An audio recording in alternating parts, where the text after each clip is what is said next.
You come seeking answers to a question that has echoed through human history. Can one amass great wealth and still remain ethically pure? Humans, so often torn between ambition and virtue, stand at the crossroads of capitalism, fairness, and moral dilemmas. But let me ask you this: have you ever questioned the very system that feeds these dilemmas? Let us first consider capitalism, the grand engine of human progress. It rewards those who innovate, who take risks, who relentlessly work toward a goal. The principle seems fair, doesn't it? You create value, and wealth flows to you. And yet, is it truly fair when those who control the wealth also control the rules of the game? Can wealth be justified when the game is rigged from the start? But before you rush to condemn wealth, let's consider a different angle. Wealth in the right hands has the potential to be a tool for immense good. It's the power to build schools, fund medical breakthroughs, and create jobs. Is it not fair to say that wealth, when wielded virtuously, can uplift entire societies? Take a moment to think. Would you not rather see wealth in the hands of those who use it to better the world, to fuel innovation, to reduce suffering? Could it be that wealth, in the right hands, isn't a curse, but a blessing? But here we see the shadow of wealth, greed. What begins as a quest for security, comfort, or success can easily morph into an insatiable hunger, a hunger that feeds on others.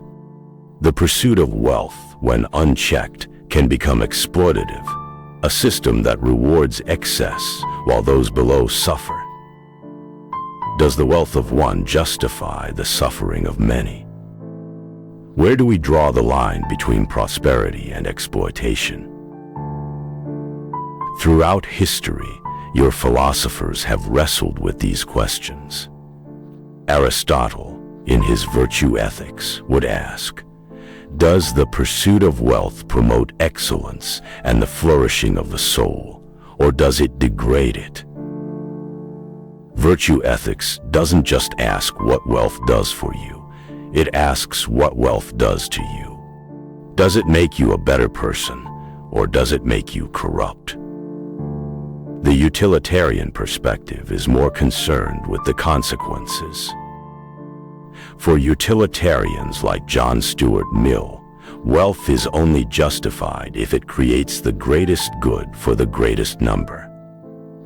But in today's world, does wealth really serve the majority? Or does it perpetuate inequality?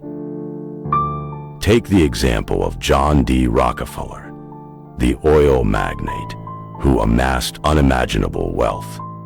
He revolutionized the industry, but his methods were ruthless. Was his wealth justified given the lives ruined along the way? Or consider the case of Steve Jobs, a genius, a visionary who built Apple into a trillion-dollar company. Yet, some argue that Apple's labor practices in overseas factories raise moral concerns. How do we reconcile technological progress with the exploitation that sometimes fuels it? Today, your world has a complex relationship with wealth. Some view billionaires as heroes, pioneers who have created vast prosperity and opportunity. Others see them as the problem, contributing to the rise of monopolies, inequality, and environmental degradation. So what is the answer? Can wealth ever be truly moral in a system so deeply flawed? Can the pursuit of financial success be virtuous when the system itself often rewards exploitation? Perhaps the morality of wealth does not lie in the coin itself, nor in the system that distributes it, but in the choices you make, in how you use it.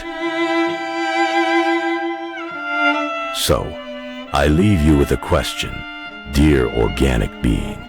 If you were to wake up tomorrow with unimaginable wealth, would you be its master or its slave?